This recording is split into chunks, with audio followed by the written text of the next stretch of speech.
Et donc pas de trêve sur le front de la grève à la SNCF au 17e jour de mobilisation. Il n'y a qu'un syndicat, l'UNSA, on l'a entendu dans le journal, qui appelle à faire une pause, mais la base n'est pas décidée à suivre la consigne visiblement. La prochaine étape de cette réforme des retraites, après les discussions jeudi à Matignon, c'est l'envoi du texte au Conseil d'État avant sa présentation en Conseil des ministres le 22 janvier. Et le Premier ministre qui a déjà prévu de revoir les partenaires sociaux début janvier. Bonjour Philippe Crevel. Bonjour. Économiste et directeur du Cercle de l'Épargne, merci beaucoup d'être avec nous en studio ce midi. Depuis jeudi, on l'a entendu, ce qui crispe les débats, c'est la question de l'âge pivot. Laurent Berger, le patron de la CFDT, a dit « je n'en veux pas ». Édouard Philippe dit « il y a des marges de manœuvre pour cet âge d'équilibre ».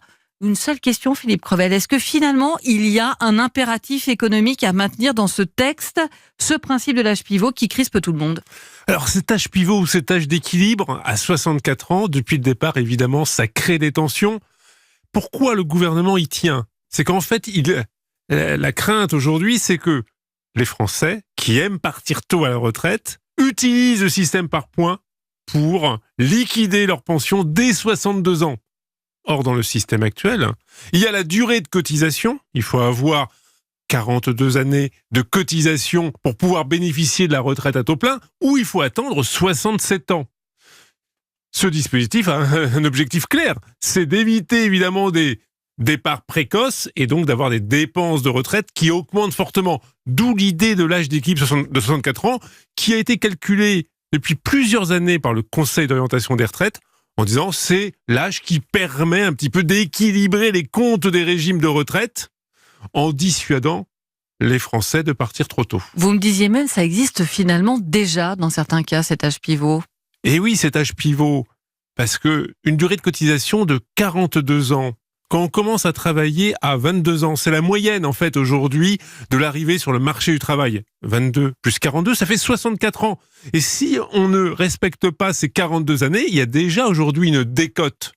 Par ailleurs, pour les complémentaires, Agirc-Arrco, ça concerne tous les salariés du privé. Depuis le 1er janvier 2019, l'âge pivot, c'est l'âge légal, 62 ans, plus une année, c'est 63. C'est pas 64, mais on s'y rapproche. On entend votre pédagogie, Philippe Crevel, mais on voit bien quand même, ça crispe particulièrement Laurent Berger qui était favorable justement à la réforme de cette retraite avec une retraite à points. Comment ne pas pénaliser ceux qui commencent à travailler plus tôt, donc avant 22 ans, ou qui ont un travail pénible ?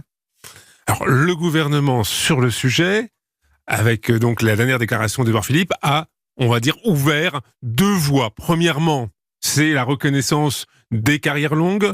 C'est également, la deuxième voie, l'amélioration du compte de pénibilité en doublant les points possibles, en prenant en compte d'autres critères que ceux qui sont actuellement reconnus. Pour le moment, ça ne suffit pas, la CFDT, pour accepter l'âge pivot de 64 ans, car dès le départ, donc la CFDT avait indiqué qu'il ne fallait pas avoir une vision paramétrique, ou plutôt une vision d'équilibre financier. C'est des mots qui font peur entre paramétrique, systémique. Voilà, il voulait avant tout une réforme, sa réforme par points, et qu'on ne traite pas la question de l'âge de départ à la retraite.